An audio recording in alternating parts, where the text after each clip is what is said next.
अस्सलाम वालेकुम नाज़रीन, सियासत टीवी के प्राइम टाइम में आप सबका तहे दिल से इस्तकबाल है। मैं हूं फरजान अहमद। सबसे पहले पेश है प्राइम टाइम की headlines.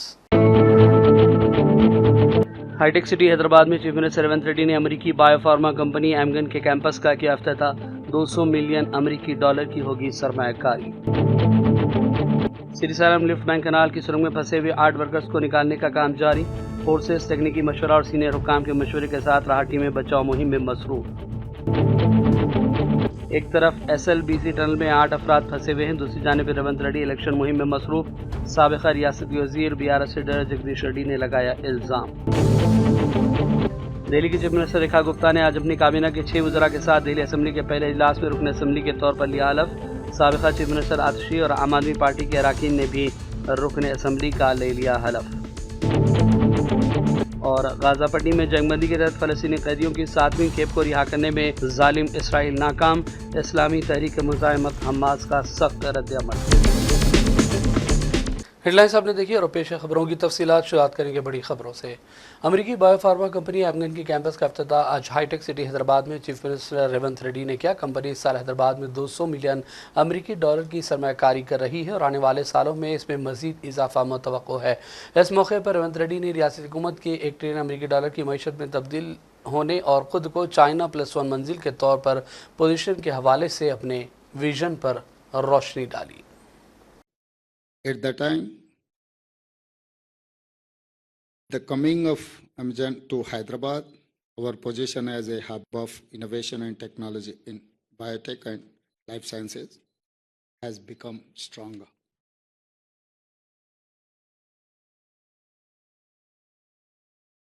You selected Hyderabad for world-class talent in medicine, life sciences, data sciences, and artificial intelligence, with a mission to serve patients globally. My state, Telangana, has been a pioneer in life sciences, pharma and biotech. Some of the largest pharma companies are now your neighbors. This new site will enhance your digital capabilities across Amgen's global organization. I assure you, Telangana's vision is clear: to become a $1 trillion GDP state, become a world's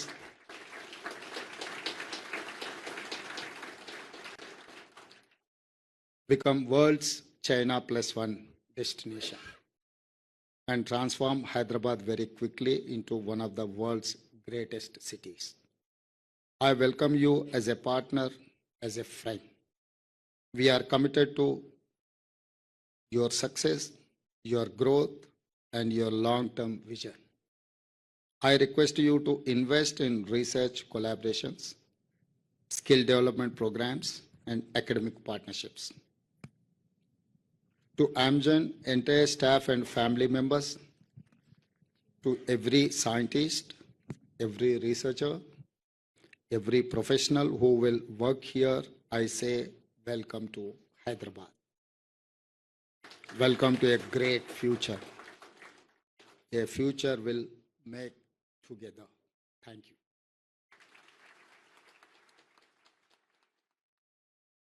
chief minister Revanth Reddy ने MLC election के सिलसिले में निज़ामाबाद का दौरा किया। इस मौके पर अवामी जलसे से खिताब किया। उन्होंने कहा कि निज़ामाबाद की लड़की निखत ज़रीन को गवर्नमेंट ऑफिसर बनाया गया। क्रिकेटर मोहम्मद सिराज को भी सरकारी ओहदा दिया गया। कांग्रेस पार्टी तमाम तबकात की तरक्की और फलाह बहबूद के कामों में संजीदा है। మీ ఊర్లో ఇక్కడ మీ మీ మీ మీ కాలనీలో తిరిగిన నిఖత్ జరీన్ బాక్సింగ్ లో ఛాంపియన్షిప్ తీసుకొస్తే నిఖత్ జరీన్ కి గ్రూప్ 1 జాబ్ DSP జాబ్ ఇచ్చి 2 కోట్ల రూపాయల నగదు ఇచ్చి మీ నిజామాబాద్ బిడ్డను ఈ రోజు గ్రూప్ 1 DSP ఆఫీసర్ గా నేను నియమించింది నిజమైతే మీరు కాంగ్రెస్ పార్టీకి ఓటు వేయండి, లేకపోతే కాంగ్రెస్ పార్టీకి ఓటు వేయకండి. ప్రపంచ కప్ క్రికెట్ ను సాధించిన సిరాజ్ ప్రపంచ కప్ లో ఇండియా టీం గెలవడానికి తన నైపుణ్యాన్ని ప్రదర్శించిన సిరాజ్ ని ఈ రోజు అతను చదువుకున్నది ఇంటర్మీడియట్ లోపే. గ్రూప్ 1 ఉద్యోగం ఇవ్వాలంటే అది సరిపోదు. ప్రభుత్వం అన్ని మినహాయింపులు ఇచ్చి ఈ రోజు సిరాజ్ ని గ్రూప్ 1 ఆఫీసర్ గా ఒక DSP క్యాడర్ ఆఫీసర్ గా ఈ రోజు ఉద్యోగం ఇచ్చి క్రీడల్లో రాణించిన నిరుద్యోగ యువకులకు మీరు క్రీడలలో రాణిస్తే కూడా మిమ్మల్ని ప్రభుత్వం ఆదుకుంటుందని సిరాజ్కి ఈరోజు డిఎస్పీ క్యాడర్ ఉద్యోగం ఇచ్చింది నిజమైతే साबिक़ रियासती वज़ीर और BRS लीडर जगदीश रेड्डी ने प्रेस कॉन्फ्रेंस की उन्होंने कहा कि एक जानिब SLBC टनल में 8 अफराद फंस गए और गैर यकीनी की सूरत हाल है, वहीं chief minister Revanth Reddy MLC election के लिए मुहिम चलाते मसरूफ़ हैं। उन्होंने इल्ज़ाम लगाया कि इससे ज़्यादा शर्मनाक हरकत और क्या हो सकती है।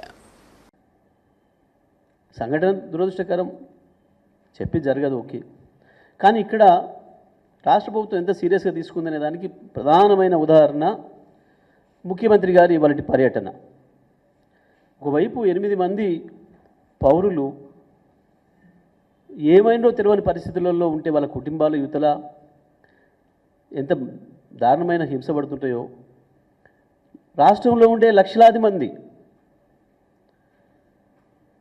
ప్రజలు ఎదురు చూస్తున్నారు నిమిషం నిమిషం ఏమైనా అప్డేట్ వచ్చిందా, ఏమైనా తెలిసిందా, ఏం జరిగిందని ఇళ్లలో ఉండే మహిళలతో సహా అందరూ కూడా వాకప్ చేస్తున్నారు, అడుగుతున్నారు ఏమైంది, అదేమన్నా తెలిసిందా, శ్రీశైలంది వాళ్ళు ఎట్లా ఉన్నారు అని చెప్పి. రాష్ట్రమంతటా ఇంత ఆతృత పడుతుంటే ముఖ్యమంత్రి ఎన్నికల ప్రచారానికి పోయిండు. ఇంతకు మించిన సిగ్గుమాలిన చర్య ఇంకొకటి ఉంటుందా? ఇంతకు మించిన అమానవీయమైన చర్య ఇంకొకటి ఉంటుందా? వాస్తవానికి ఇప్పటివరకు ఈ MLC ఎన్నికల ప్రచారం అనేది ఏ ముఖ్యమంత్రి చేయలే ఎక్కడ కూడా నాకు తెలిసి. అసలు మేమైతే దాన్ని పట్టించుకోలే, పోటీ కూడా చేయలే. అదో పెద్ద సమస్య కాదు, దాంట్లో పార్టీ గుర్తు లేదు.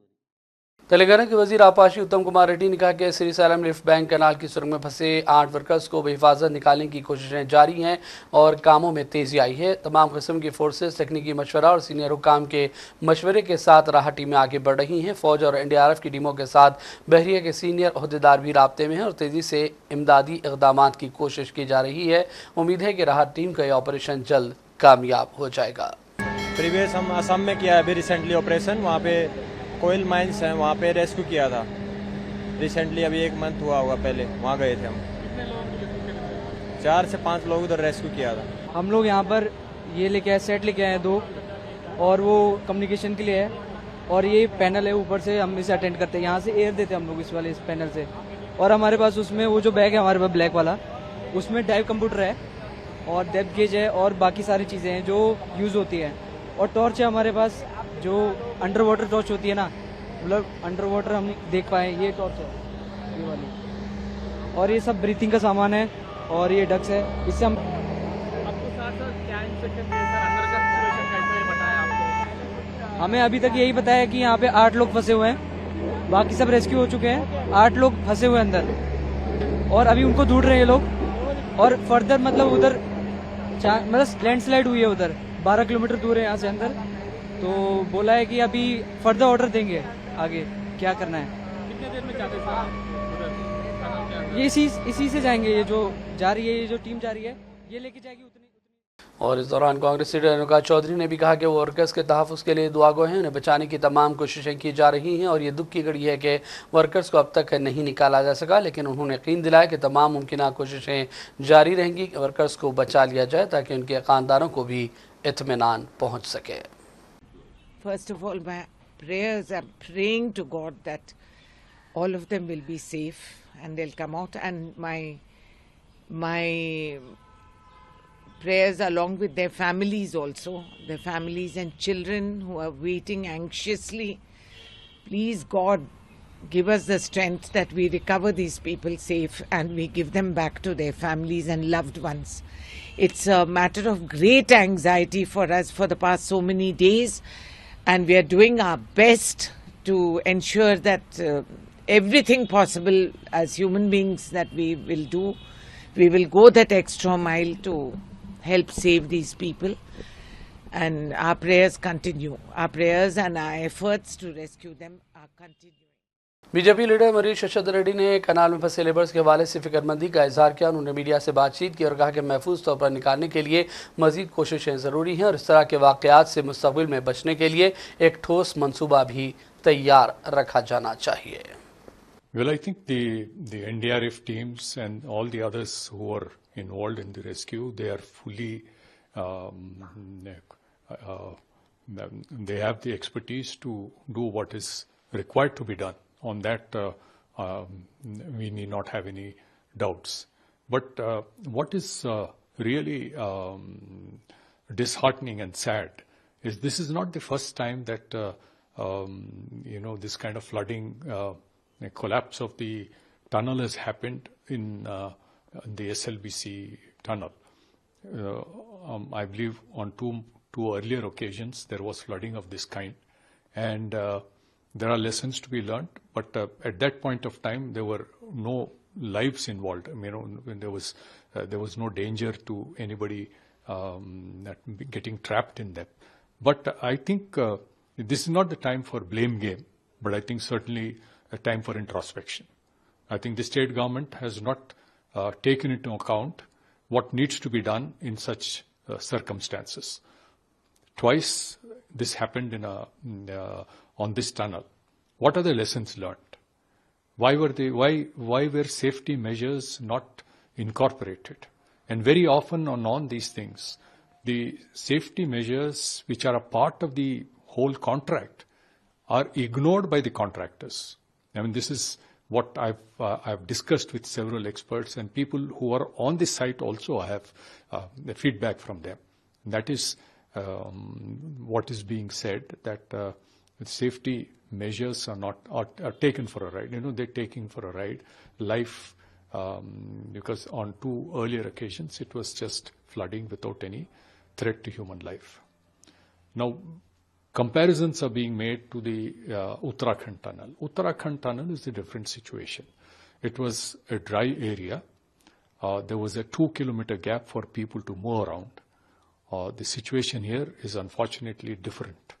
There's water and mud and slush inside, and that kind of flooding so close to a river is a very highly risky situation. But hope against hope. Let us pray and hope that some way we'll be able to rescue the people who are trapped. My heart goes out to all those the families of all those people who must be very worried about. MLC और BRS leader के कविता गरीबों की मदद और इंसानियत नवाजी के लिए मशहूर हैं। पार्टी कारकुनों और पार्टी सरबराह केसीआर के मदाहों के साथ वो हमेशा खड़ी रहती हैं। ज़रूरतमंदों और गरीबों की मदद के लिए कविता ने फिर एक बार वसीउल क़ल्बी का मुजाहरा किया। महबूबाबाद जिला के नंदनापल्ली मंडल में सतीश का ख़ानदान कई बरसों से बीआरएस से वाबस्ता है, लेकिन सतीश बचपन से ही क़ुव्वत समात के मसले से दो चार है। सतीश ने डिग्री तक तालीम हासिल की, लेकिन खुद रोज़गार के लिए उन्हें ज़ेरॉक्स मशीन और लैपटॉप की ज़रूरत थी, जिसके बारे में उन्होंने हाल ही में केसीआर की सालगिरह के मौके पर एमएलसी कविता को पैगाम रवाना किया। कविता ने फौरी रद्द-ए-अमल का इजहार किया और सतीश के लिए खुद रोजगार के ज़रूरी वसाइल का इंतजाम कर दिया और ज़ेरॉक्स सेंटर के क़याम में मदद भी फराहम की। कविता ने महबूबाबाद ज़िले का दौरा करने के मौके पर ज्योतिराव फुले को खिराज अक़ीदत भी पेश किया और तेलंगाना की कांग्रेस हुकूमत को तनकीदों का निशाना बनाया। ఇవాళ మిర్చి రైతు కన్నీళ్లు పెడుతున్నటువంటి పరిస్థితి ఉన్నది। ఇక్కడే కాదు, ఆంధ్రప్రదేశ్లో అదే పరిస్థితి ఉన్నది। దేశవ్యాప్తంగా మిర్చి రైతుకు అదే పరిస్థితి ఉన్నది। మరి ఆంధ్రప్రదేశ్లో మిర్చి రైతులకు ఇబ్బంది కాగానే చంద్రబాబు నాయుడు గారు హుటాహుటిన ఫ్లైట్ వేసుకొని ఆయన పోయిండు। ఢిల్లీలో కేంద్ర మంత్రి ఛాంబర్లో కూర్చొని అక్కడ రివ్యూ పెట్టి అధికారులందరినీ పిలిపించి భయపెట్టి బెదిరించి మీరు మాకు ఇస్తారా సస్తారా, మద్దతు ధర ఇవ్వాల్సిందే, కేంద్రం మొత్తం మిర్చి కొనాల్సిందని ఆయన అక్కడ పోయి అల్లరి చేసిండు। మరి మన చీఫ్ మినిస్టర్ గారికేమో అక్కడ మా నిజామాబాద్ జిల్లాలో ఇక్కడ వరంగల్లో కూడా పసుపు రైతులు ఉంటారు, వాళ్ళ ధరలు పడిపోతున్నాయి, దాని మీద ఆయనకు సోయలేదు। మిర్చి రైతులు ధరలు పడిపోయి భయంకరమైన పరిస్థితి ఉంది, దాని మీద ఆయనకు సోయలేదు। సొంత జిల్లా మహబూబ్ నగర్ జిల్లాలో నిన్న ప్రాజెక్టులో టనల్ కూలిపోయి 8 మంది కూలీలు ఇరుక్కొని పోతే సొంత జిల్లాకు పోయి విజిట్ చేయాలన్న సోయి కూడా ముఖ్యమంత్రికి లేదు। ఎక్కడ పోయిండయా మన సీఎం గారు అంటే ఎన్నికల ప్రచారానికి పోయిండట। ఎన్నికల ప్రచారానికి పోయి ఎమ్మెల్సీ ఎన్నికలలో ఓట్లేమని అడుగుతాడట। ఎందుకు నీ ప్రచారం, ఎవరి కోసం ప్రచారం, ఏం చేసినవని ప్రచారం చేసుకుంటున్నారు ముఖ్యమంత్రి గారు? మీరు మిర్చి రైతుల గోస చూసిండ్రా? పసుపు రైతుల కన్నీళ్లు పట్టించుకున్నారా? చచ్చిపోయినటువంటి కూలీల గురించి, ఇరుక్కపోయిన కూలీల గురించి ఏం జరుగుతుందో కనీసం కొద్దిగా మానవత్వం అన్న ఉండాలి కదా। మీరు వెళ్తే పనులు మంచిగా జరుగుతాయి, అక్కడ వాళ్ళని బయటికి తీసే ఆస్కారం ఉంటుంది। అందుకే నేను చెప్తా ఉన్నా, ఈ ప్రభుత్వం పీపీపీ మోడ్లో నడుస్తుంది। పీపీపీ మోడ్ అంటే ఏంటంటే, ఒకటి ఫస్ట్ పి ఫోబియా. ఏం ఫోబియా పట్టుకుంది రేవంత్ రెడ్డి గారికి? కేసీఆర్ ఫోబియా. మైక్ పట్టంగానే కేసీఆర్ను తిట్టాలి, అంతకుమించి ఇంకో ఆలోచన ఏం లేదు ఆయనకి, ఏం రాదు, పాపం ఏం చేయడు, మైక్ పట్టంగానే సంవత్సరంన్నరైనా కేసీఆర్ని తిట్టాలి. ఒకటి కేసీఆర్ ఫోబియా. రెండు ఇంకోటి ఏముంటుంది, పాలిటిక్స్. ఇక తెల్లారు లేస్తే పాలిటిక్స్ ఇదే పాలిటిక్స్. అంటే మొత్తం అంతా కూడా ఇక్కడ మిర్చి రైతులు ఏడుస్తుంటే, పసుపు రైతులు ఏడుస్తుంటే అన్ని ఇడిసబెట్టిపోయి ఓట్లు అడగడానికి నిజామాబాద్కు పోయింది. నిజామాబాద్ అంట, కామారెడ్డి అంటే ఎక్కడెక్కడ పోయి. शहर हैदराबाद के रुकन पार्लिमान और मजलिस के सदर असद वैसी ने याकूतपुरा असम्बली हल्के की खवातीन में 401 सिलाई मशीनें तकसीम की। इस मौके पर अवाम और खासतौर पर खवातीन का हुजूम देखा गया। तकरीब में मुकामी MLA याकूतपुरा जाफर हुसैन मेराज और दीगर पार्टी कायदीन भी मौजूद थे।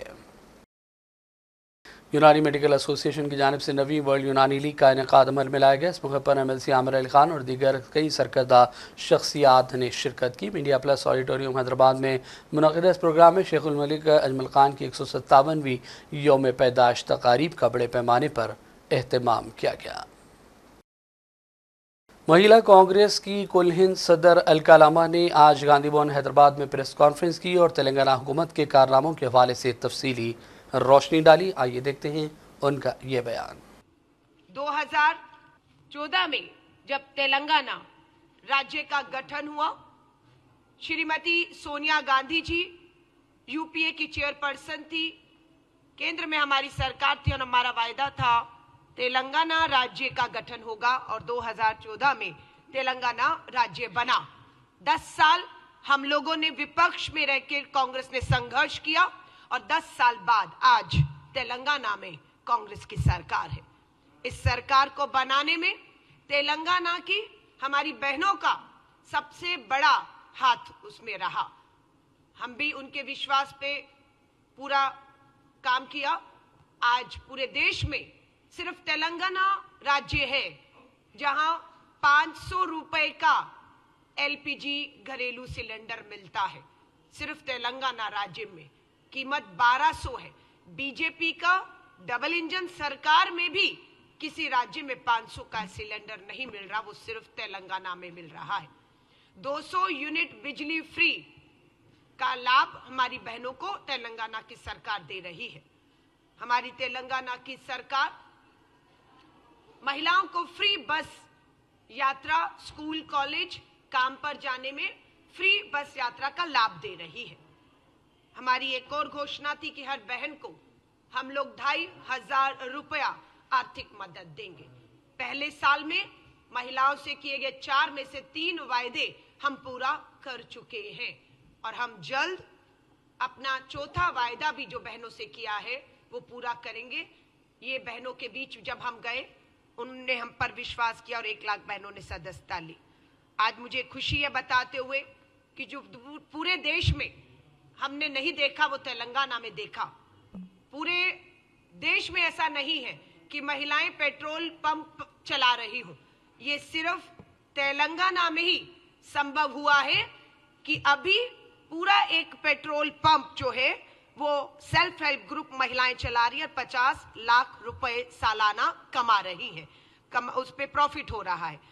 तेलंगाना सरकार का कोशिश है कि पूरे तेलंगाना राज्य में महिलाओं द्वारा संचालित पेट्रोल पंप भी खोले जाए। ये अच्छा सोच है। सेल्फ हेल्प ग्रुप की महिलाओं का संख्या 67 लाख है। 67 लाख महिलाएं सेल्फ हेल्प ग्रुप से जुड़ी हैं। कांग्रेस का सरकार का प्रयास है, कोशिश की 1 करोड़ बहनों को तेलंगाना में सेल्फ हेल्प ग्रुप के साथ जोड़ा जाए और इन महिलाओं को 1 लाख रुपए तक का आर्थिक मदद बिना ब्याज के सरकार देने का काम कर रही है। सो हमें पूरा उम्मीद है कि महिलाओं को जो है यहाँ पर हम ताकत देने में कामयाब हो रहे हैं। किसानों का भी जो कर्ज है वो भी 2 लाख रुपए तक का माफ होने से सरकार की तरफ से उन्हें एक बड़ी राहत मिल रही है। हमारा national Alliance of people's movement की जानिब से 1 मार्च से 4 मार्च 2025 तक हैदराबाद में 30वां सालाना कौमी कन्वेंशन मुनक़िद किया जाने वाला है। इस कन्वेंशन में मुल्क भर से कई नामवर समाजी कारकुन और दानिशवरान भी शिरकत करेंगे और खिताब करेंगे। 200 अवामी तहरीकों के तकरीबन 1000 लोग इसमें हिस्सा लेंगे और मुल्क की सूरत हाल और मुस्तकबिल के मौज़ूआत पर भी बातचीत होगी। इस सिलसिले में हमारे नुमाइंदे सैयद इस्माइल ज़बीउल्लाह ने साबिक़ा प्रोफेसर हरगोपाल और दीगर कई अहम शख्सियात से बातचीत की। 30th कान्फ्रेंस आगे मार्च 1 तारीख से 4 तारीख तक होने वाले हैं। हैदराबाद में पूरा सब लोगों को हम वेलकम करेंगे। कॉन्फ्रेंस को आ जाओ, क्या क्या चर्चा कर रहे, बहुत पीपल्स मूवमेंट के बारे में चर्चा करेंगे। ये इम्पॉर्टेंट है, बहुत बहुत इम्पॉर्टेंट के सामान्य लोगों के लिए ऐसा चर्चा, ऐसा कॉन्फ्रेंस करना ज़रूरी है। प्लीज़ आ जाओ, पार्टिसिपेट करो कॉन्फ्रेंस में। आपको हम इंतज़ार करेंगे। हैदराबाद शहर में 1 मार्च से 4 मार्च तक जो है all India national alliance for people's movement, ये जनता का जो सवाल है, जो जनता का मूवमेंट्स है, वो मूवमेंट्स पूरा भारत में, पूरा हिंदुस्तान में जो मूवमेंट चल रहे, सब लोग इधर आएंगे। इसमें अरुणा राय रहेंगे, मेधा पाटकर रहेंगे, प्रशांत भूषण रहेंगे, हर्ष मंदर रहेंगे। ये सब लोग जो है हैदराबाद आ रहे। ये हैदराबाद के लिए बहुत खुशी का दिन है क्योंकि इतना लोग हैदराबाद आ रहे। और तेलंगाना को जो है ऐसा हिस्ट्री है, ये इतिहास है कि लड़ना जो है तेलंगाना का पीपल का डीएनए में है। लड़के हम तेलंगाना लाए ना। सो ये जो सोशल मूवमेंट्स, जो सामाजिक जो मूवमेंट्स है, ये सब लोग आ रहे। और हम मीडिया को भी कह रहे कि भाई ये जो है ये जो मूवमेंट में क्या चलेगा, इसके बारे में जो है भारत का संविधान के बारे में और जमहूरियत के बारे में, डेमोक्रेसी के बारे में, जस्टिस के बारे में, माइनॉरिटीज़ के राइट्स के बारे में, ये सब चलेगा। ये बहुत डीप चर्चा चलेगा। ऐसा चर्चा, ऐसा जो गैदरिंग्स है आज का अब नेसेसिटी है, आज का अवसर है। क्यों बोलो तो कि अब बगैर लोग बात करें, मूवमेंट करें, ये डेमोक्रेसी बचने वाला नहीं है। आज हम जो है बहुत NAPM यानी कि जन आंदोलन का राष्ट्रीय समन्वय, जो पूरे देश में 500 से ज़्यादा जन आंदोलन, अलग अलग मुद्दों के ऊपर काम करने वाले, जो अलग अलग मुद्दों पे अभी पिछले 30 साल में बहुत बदलाव प्रजास्वामिक इसमें देश में लाए हैं। ऐसे जन आंदोलन का समन्वय अपने 30 साल का जो नेशनल कन्वेंशन है वो हैदराबाद में ऑर्गेनाइज कर रहे हैं।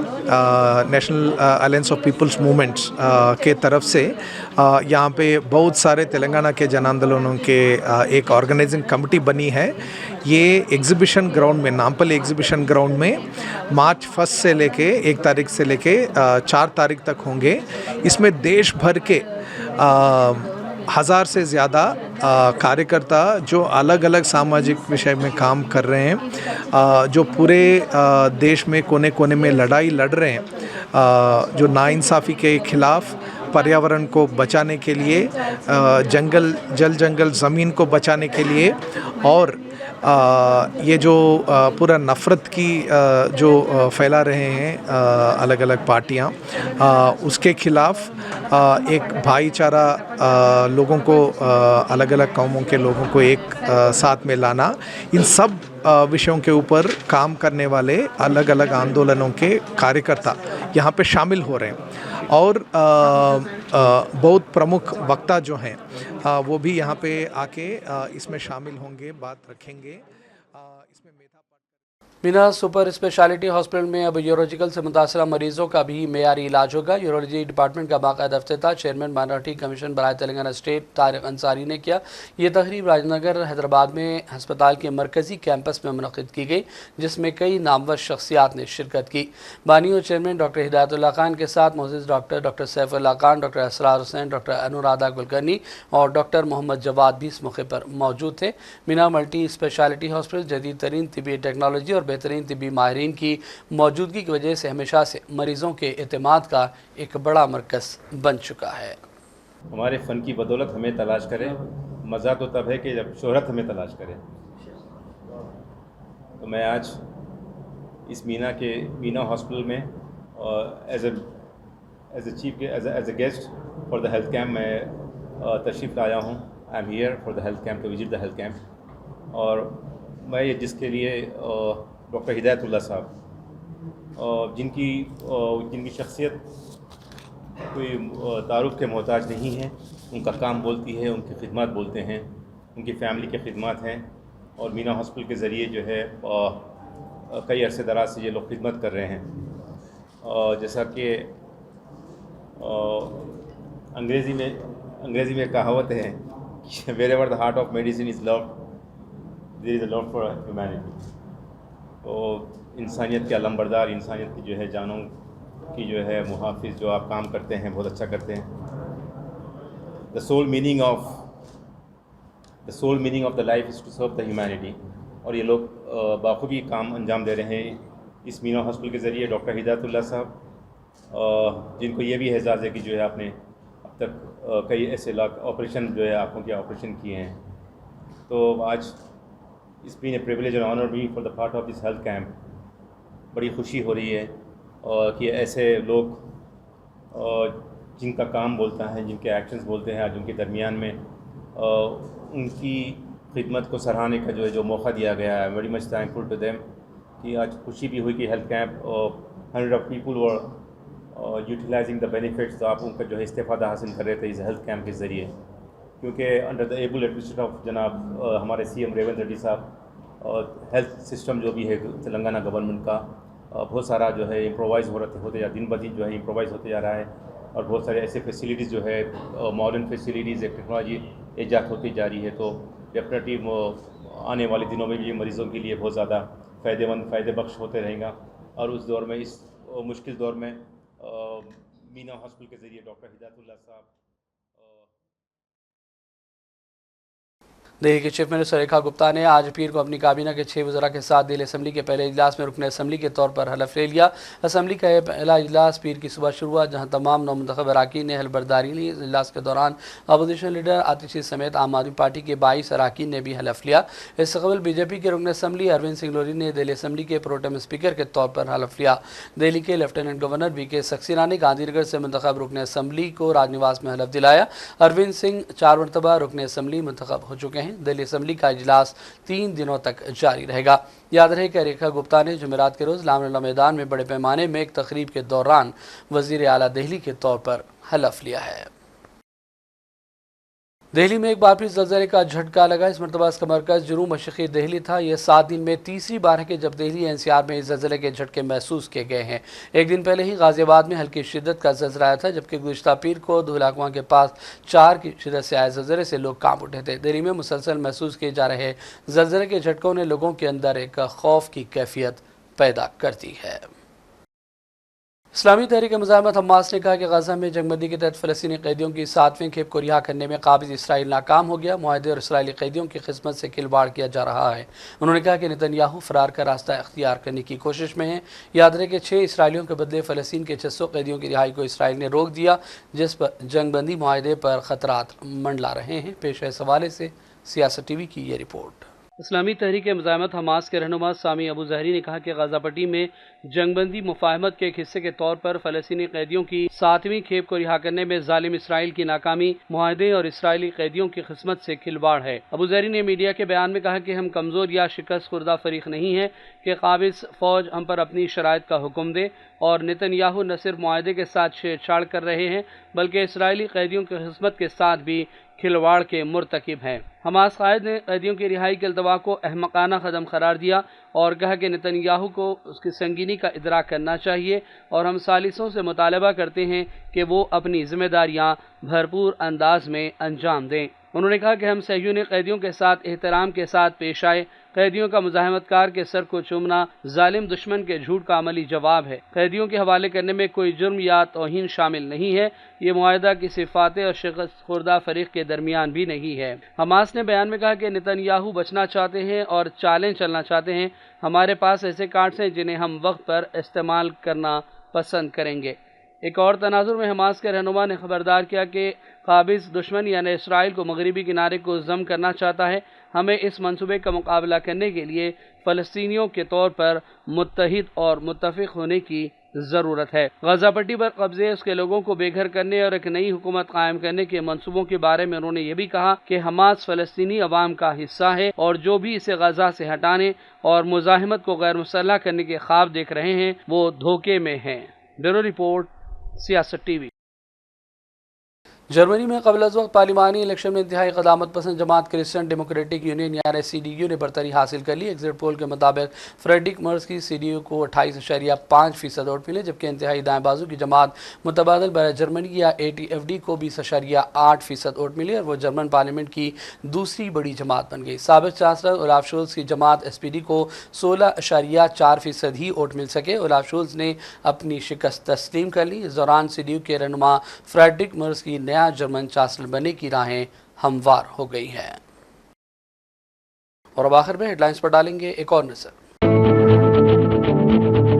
हाईटेक सिटी हैदराबाद में चीफ मिनिस्टर रेवंत रेड्डी ने अमेरिकी बायोफार्मा कंपनी एमगन के कैंपस का किया अफ्ताह।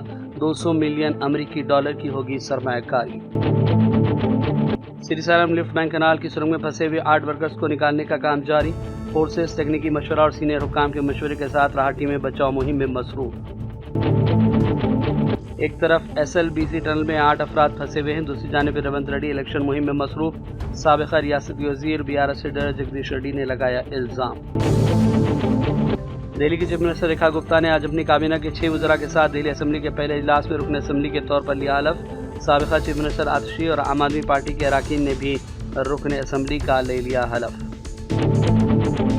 और गाजा पट्टी में जंगबंदी के तहत फ़लस्तीनी कैदियों की 7वीं खेप को रिहा करने में जालिम इसराइल नाकाम। इस्लामी तहरीक मुजाहिमत हमास का सख्त रद्द-ए-अमल। प्राइम टाइम का सिलसिला फिलहाल यही ख़त्म करते हैं। मोहम्मद फरजान अहमद को पूरी टीम के साथ इजाज़त दें। देखते रहिए सियासत TV। अल्लाह हाफ़िज़।